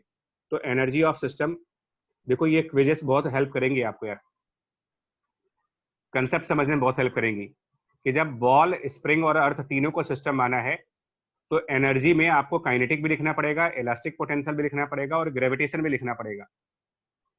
यानी कि जब आप एनर्जी ऑफ सिस्टम लिखोगे तो सबसे पहले इस मास की काइनेटिक एनर्जी, फिर क्या लिखोगे आप, पोटेंशियल एनर्जी इलास्टिक वाली यानी स्प्रिंग वाली, और प्लस क्या लिखोगे, पोटेंशियल एनर्जी ग्रेविटेशन वाली। तो कितना कितना है, सिस्टम को रिलीज किया है तो पोटेंशियल काइनेटिक एनर्जी 0 है। इलास्टिसिटी वाली, तो स्प्रिंग यहाँ पर एलोंगेटेड है तो ये हो जाएगा half k y naught square. Gravity वाली पोटेंशियल एनर्जी, तो अब इस पर आओगे कहानी। नहीं नहीं नहीं, क्या कहा था कि नॉर्मली आप अर्थ के सरफेस पर 0 मानते हो, लेकिन यहाँ तो कोई चीज अर्थ के सरफेस पर है ही नहीं। यहाँ तो कोई चीज अर्थ के सरफेस पर है ही नहीं, तो क्या करे भाई, कहाँ 0 मान ले। इसीलिए देखो एक पॉइंट और लिखा था वहां पर, आपने ध्यान नहीं दिया। Often the statement of problem suggests a convenient configuration to use. कैसे सर किसी पॉइंट पे 0 मान लें? तो हाँ, ये आपको चुनना है, अर्थ पर नहीं मान सकते आपकी। तो हम क्या करेंगे, अनस्ट्रेच्ड में हम इसको 0 ले लेंगे। तो हम जहां से स्टार्ट हुआ उसी को रेफरेंस मान लो ना, क्या दिक्कत है। जब ये चॉइस मेरी है तो इसको 0 मान लेते हैं। यहाँ पर रेफरेंस की चॉइस तो मेरी है। अब जब आप ऊपर चले गए, एम मास पे चले गए, तो अब आप एनर्जी ऑफ सिस्टम क्या लिखोगे यहाँ पर, now the energy of system will be, तो आंसर है फिर से kinetic energy half M we square. Elastic energy मतलब देखो पहले मैं पूरा पूरा लिखता हूँ, kinetic energy of small m particle plus potential energy elastic and plus potential energy gravity. इतनी क्लैरिटी के साथ न्यूमेरिकल करो, मैं बता रहा हूँ कभी नहीं गलत कर पाओगे आप, अगर स्टेप बाय स्टेप चलते हो। हाफ एम वी स्क्वायर हो गया, इलास्टिक पोटेंशियल एनर्जी। पीछे अभी आपसे कहा कि अगर स्प्रिंग अपने नॉर्मल लेंथ पे आ जाएगी तो उसमें एनर्जी नहीं होती। एनर्जी स्टोर तभी होती है जब वो स्ट्रेच हो या फिर कंप्रेस हो, तो नॉर्मल लेंथ पर तो कुछ भी नहीं है, तो ये 0 हो गया। और potential energy of gravity mg multiplied by reference से कितना ऊपर हो, तो y नॉट। अब आप सिंपली क्या करोगे, एनर्जी कंजर्व करा दो, यानी इक्वेशन क्या बन जाएगी, हाफ एम वी स्क्वायर। मैं इधर लिख देता हूँ यार, उसमें अगर आपका नोट्स जाएंगे तो दिक्कत होगी समझने में। तो मतलब ये नहीं समझ में आएगा पहला स्टेप क्या लिखा था। नाउ अब आप कंजर्वेशन लगाओगे तो half k y naught square की वैल्यू बराबर कर देंगे mg y naught and plus half M we square, और इससे आप वो v निकाल सकते हो जो पूछा जा रहा है यहाँ पर। आगे बात समझ में इसी की नहीं भी आई, कैसे लगाना होता है कंजर्वेशन ऑफ एनर्जी के न्यूमेरिकल्स में, क्या देखना होता है। आप सिस्टमेटिकली चलें, सिस्टम डिफाइन कर लें और सिस्टम के हिसाब से देख लो कौन कौन सी एनर्जीज उसके अंदर होंगी। सर इसमें काइनेटिक एनर्जी ऑफ अर्थ भी होगी जिसको इग्नोर किया गया। राइट, बिल्कुल राइट। थ्योरी वाइज इसके अंदर काइनेटिक एनर्जी अर्थ की ही नहीं, थ्योरी वाइज इसमें एनर्जी ऑफ अर्थ भी है, थ्योरी वाइज इसमें एनर्जी ऑफ स्प्रिंग भी है। ओके लेकिन देखो क्या, अभी ये सब ओलंपियाड के टाइप की चीजें हो गई यार, मतलब अभी तो आपका ओलंपियाड का टारगेट नहीं है, अदरवाइज हम इसके क्वेश्चंस भी कराते हैं। अर्थ की काइनेटिक एनर्जी को आप नेग्लेक्ट करते हो क्योंकि उसका मास ज्यादा है, और स्प्रिंग की काइनेटिक एनर्जी को 0 मानते हो क्योंकि आप क्वेश्चन लाइट स्प्रिंग पढ़ते हो सिलेबस में, अपने मास ही नहीं होता, तो एक का 0 मास है इसलिए नेग्लेक्ट कर रहे हो, और एक का इतना ज्यादा मास है कि उसमें वेलोसिटी ही नहीं आ रही, तो ये दोनों नेग्लेक्टेड है, बट थियोरेटिकली ये दोनों भी होने चाहिए।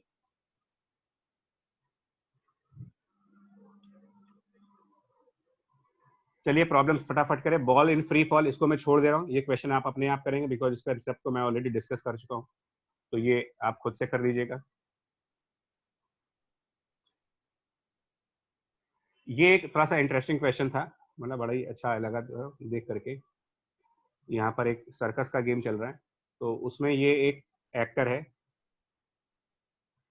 और ये स्ट्रिंग से अटैच है जिसकी लेंथ आर के बराबर है और थीटा एंगल पर है, और ये जो स्ट्रिंग है, ये स्ट्रिंग इस पुली से होते हुए फिर इधर वाले पुली पर गई, और इस पुली के बाद यहाँ आकर के ना एक सैंड बैग है, तो ये जो एक्टर है ये एज अ पेंडुलम ऑसिलेट करेगा, ये act as a pendulum oscillate करेगा, और कंडीशंस ये हैं कि इसके ऑसिलेट करते वक्त ये जो सैंड बैग है ये जमीन से ऊपर ना चला जाए, उठे ना, लिफ्ट ना करे ये।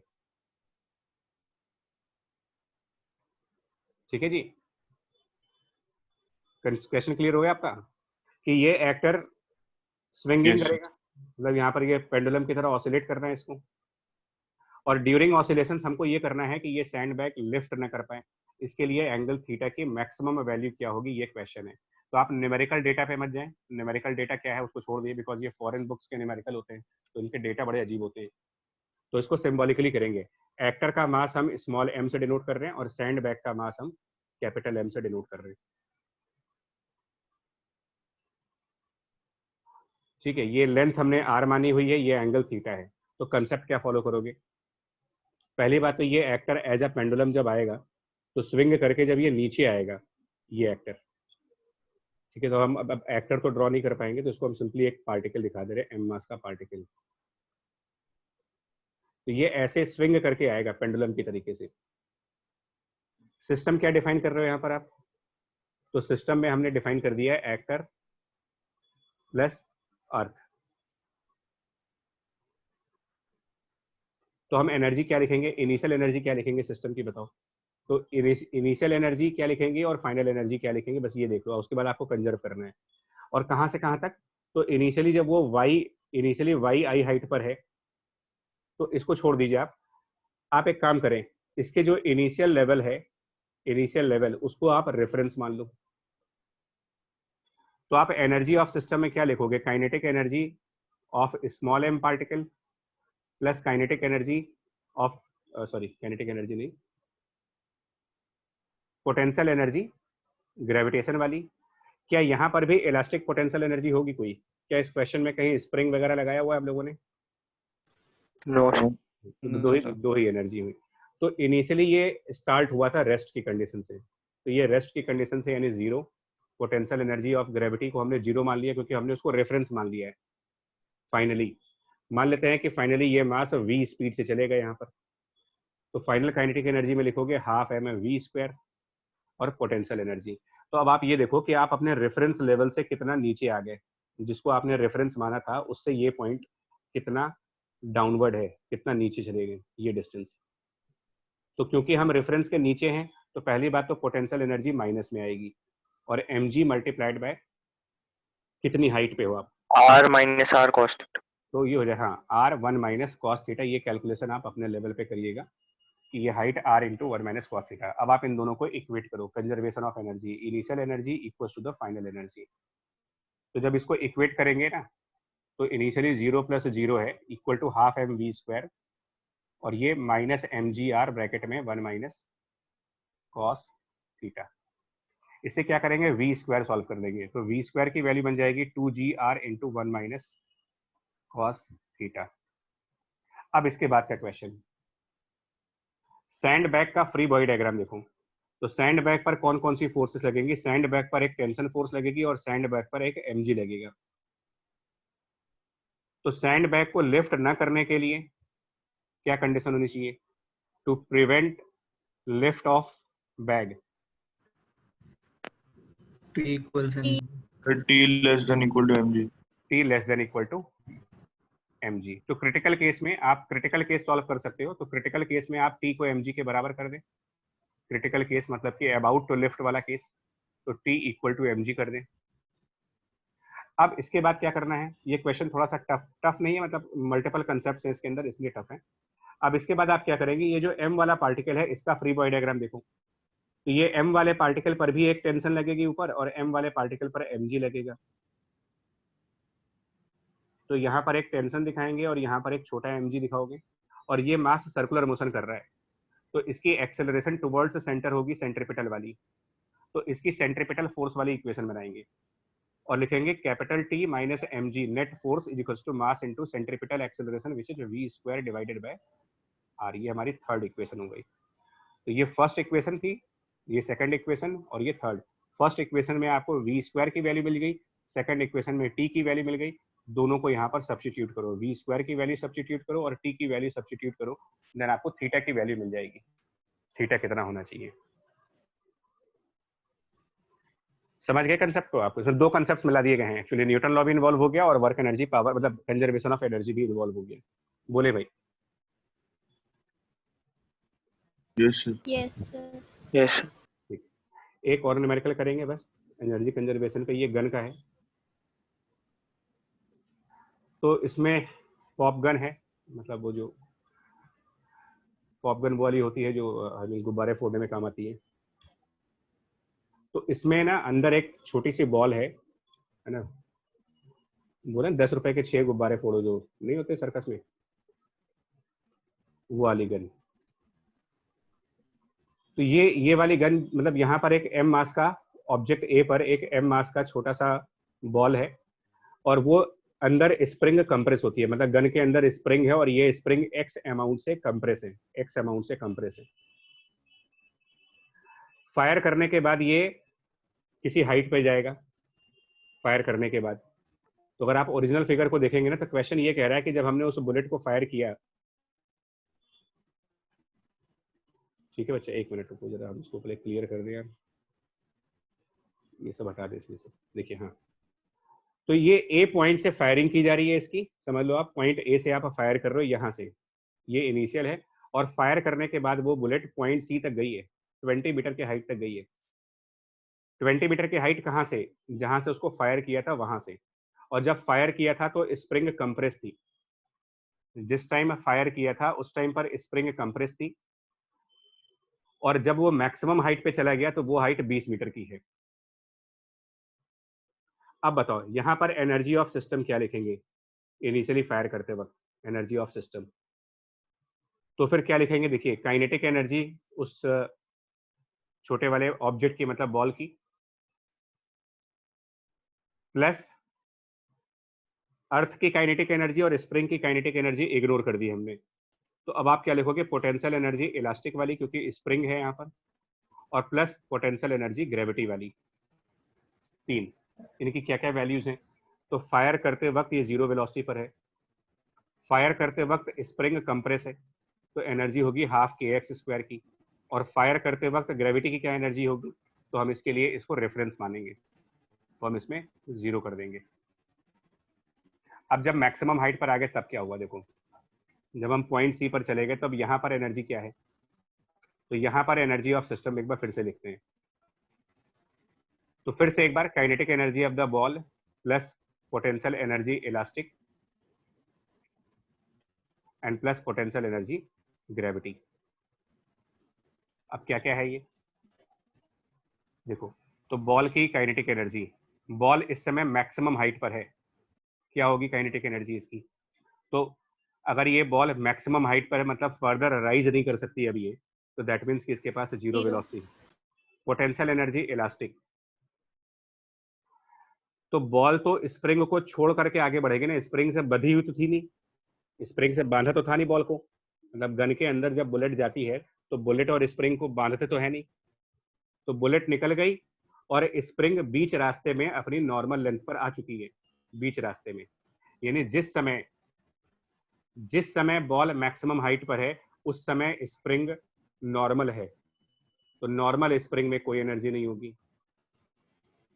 और ग्रेविटी की एनर्जी, तो आप रेफरेंस से कितना ऊपर चले गए, रेफरेंस वाले पॉइंट से कितनी हाइट पर चली गई वो बॉल, तो 20 मीटर हाइट है, यानी mg मल्टीप्लाइड बाय 20।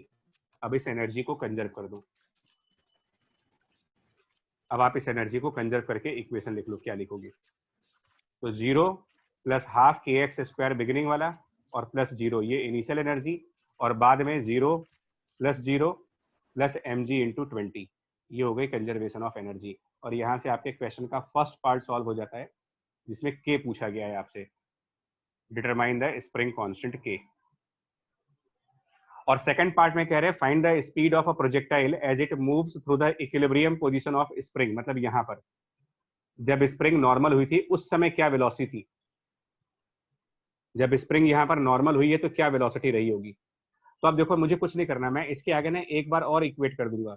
यहाँ पर क्या एनर्जी लिखोगे, जब स्प्रिंग नॉर्मल है तो यहाँ पर एनर्जी में क्या क्या चीजें आएंगी, देखो पोटेंशियल और काइनेटिक। हाँ यहाँ पर एनर्जी में तीनों आएंगी क्योंकि इस समय मोशन हो रहा है तो हाफ mv² आएगा, स्प्रिंग नॉर्मल है तो 0 एनर्जी, और ग्रेविटी की एनर्जी mg मल्टीप्लाइड बाय जितना ये कंप्रेस था वो 0.12 मीटर है। तो आप यही एनर्जी यहाँ पर भी इक्वेट कर सकते हो, half mv² plus 0 plus mg into 0.12। Energy तो हम किसी भी 2 पॉइंट्स पे कंजर्व कर सकते हैं ना, फायर करते वक्त, स्प्रिंग के नॉर्मल लेंथ पर और मैक्सिमम हाइट, कोई भी 2 पॉइंट चूज करके एनर्जी कंजर्व कर सकते हो। इनिशियल पॉइंट और फाइनल पॉइंट को डायरेक्ट कंजर्व करा सकते हो, इनिशियल पॉइंट और स्प्रिंग के नॉर्मल लेंथ को लेकर एनर्जी कंजर्व करा सकते हो, स्प्रिंग की नॉर्मल लेंथ और इनिशियल फाइनल पॉइंट को लेकर के कंजर्व करा सकते हो। मतलब इन तीन में से तीनों जगह पर, यहाँ पर टोटल एनर्जी, यहाँ पर टोटल एनर्जी और यहाँ पर टोटल एनर्जी, सब जगह बराबर बराबर चलेगी, कंजर्व रहेगी एनर्जी। इसी को principle of conservation of energy का नाम दिया गया। बोलिए, समझ में आया न्यूमेरिकल ये वाला? Yes sir. Yes sir. ठीक है। Yes sir. और ऐसे ही क्वेश्चंस आएंगे। देखो हम लोग भले गन वन दिखाते हैं, लेकिन क्वेश्चन जब आप करोगे तो सिंपल इसी तरीके के क्वेश्चंस होंगे आपके। तो बड़ा केयरफुली आप देख लेना कि एनर्जी में कौन कौन से फॉर्म हैं, एंड देन आगे बढ़िए। फिलहाल आपके लिए गनीमत ये है कि इस चैप्टर में तो आपको एनर्जी के 2 ही 3 फॉर्म्स दिखेंगे। काइनेटिक वाला दिखेगा, इलास्टिक पोटेंशियल एनर्जी दिखेगी और ग्रेविटेशन दिखेगी। बट फिजिक्स में जब आगे बढ़ जाओगे आप तो एनर्जी के दूसरे फॉर्म भी आने लगते हैं। इलेक्ट्रिक फील्ड की एनर्जी, मैग्नेटिक फील्ड की एनर्जी, साउंड की एनर्जी। वो फिलहाल इस चैप्टर में नहीं है, तो इस चैप्टर के लिए थोड़ा सा रिलैक्स कर सकते हो कि 2 ही 3 फॉर्म ऑफ एनर्जीज हैं, वो यूज कर रहे हो। ओके। तो इसके बाद ये कंजर्वेटिव नॉन कंजर्वेटिव फोर्सेस का है डिस्कशन है, प्लस कुछ क्विजेस हैं और कुछ प्रॉब्लम्स और हैं, लेकिन अब इसको छोड़ते हैं, इसको नेक्स्ट क्लास में डिस्कस कर लेंगे। मतलब अभी के लिए आप फिलहाल, क्योंकि फिर कंसेप्ट मिक्स हो जाएंगे। मतलब आज का जो लेक्चर है वो सिर्फ फॉर्म ऑफ एनर्जी, एक सिस्टम कैसे मानना है, कौन कौन सी एनर्जीज को इंक्लूड करना है, एनर्जी को कंजर्व कैसे कराने का, मतलब कंजर्वेशन ऑफ एनर्जी की इक्वेशंस कैसे बनानी है मेरे को। ठीक है, ये सारा कंसेप्ट इसमें डिस्कस हुआ है। प्लस 2 पोटेंशियल एनर्जी के बारे में डिस्कस किया हमने, एक ग्रेविटी की पोटेंशियल एनर्जी और एक स्प्रिंग की पोटेंशियल एनर्जी। ये यहाँ तक का डिस्कशन है। आगे का डिस्कशन क्या है बता दे रहा हूँ, ताकि अगर कोई न्यूमेरिकल है तो उसको स्किप कर देना। आगे का आपका पोटेंशियल एनर्जी का जनरलाइज फॉर्मूला है, इन जनरल, कि आप किसी भी फोर्स की पोटेंशियल एनर्जी को कैसे निकालोगे। जैसे अभी तो आपने 2 निकाली हैं, ग्रेविटी और स्प्रिंग। आगे आप इलेक्ट्रोस्टैटिक पोटेंशियल एनर्जी कैसे निकालोगे, ग्रेविटेशन की पोटेंशियल एनर्जी कैसे निकालोगे, मैग्नेट में पोटेंशियल एनर्जी कैसे निकालोगे। तो उसका एक जनरल डिस्कशन होगा कि पूरे फिजिक्स में पोटेंशियल एनर्जी अलग अलग जगहों पर कैसे कैलकुलेट की जाएगी। देन कंजर्वेटिव फोर्स और नॉन कंजर्वेटिव फोर्सेस क्या होते हैं, इनके वर्क किसके बराबर आएंगे, ये डिस्कशन है। कुछ क्विज है, एक बार फिर से थ्योरी को समझने के लिए क्विज है, और कुछ प्रॉब्लम्स है जहां पर फ्रिक्शन इन्वॉल्व है। एक्चुअली जहां पर फ्रिक्शन इन्वॉल्व होगा वहां पर एनर्जी कंजर्वेशन नहीं फॉलो करते आप। ठीक है, तो वहां पर हम दूसरा कंसेप्ट फॉलो करते हैं। बट ये सारे क्वेश्चंस में आपको बार बार कहा गया था नेग्लेक्ट रेजिस्टेंस। तो जहां जहां रेजिस्टेंस नेग्लेक्टेड है वहां कंजर्वेशन ऑफ एनर्जी लगाएंगे, और जहां पर रेजिस्टेंस होगा वहां पर एक सेपरेट कंसेप्ट है, डिस्कशन बाकी है उसका अभी। तो अगर कोई भी न्यूमेरिकल कर रहे हो और उसमें फ्रिक्शन इन्वॉल्व है तो अभी फिलहाल आज के लेक्चर के लिए उसको स्किप कर दो, अगले लेक्चर के बाद आप उसको भी कर सकते हो, फ्रिक्शन वाले क्वेश्चंस को। आज आप सिर्फ वही क्वेश्चंस करोगे एचसी वर्मा से जिसमें फ्रिक्शन इन्वॉल्व नहीं है और एनर्जी कंजर्वेशन पर क्वेश्चन करना है हमें। ठीक है जी बच्चे, चलो बोलो। ठीक, ओके सर। Yes yes. चलिए जी, तो अभी रखते हैं इसके लिए, बाकी अगली क्लास में करेंगे। Thank you sir. ठीक है जी, thank you very much ji.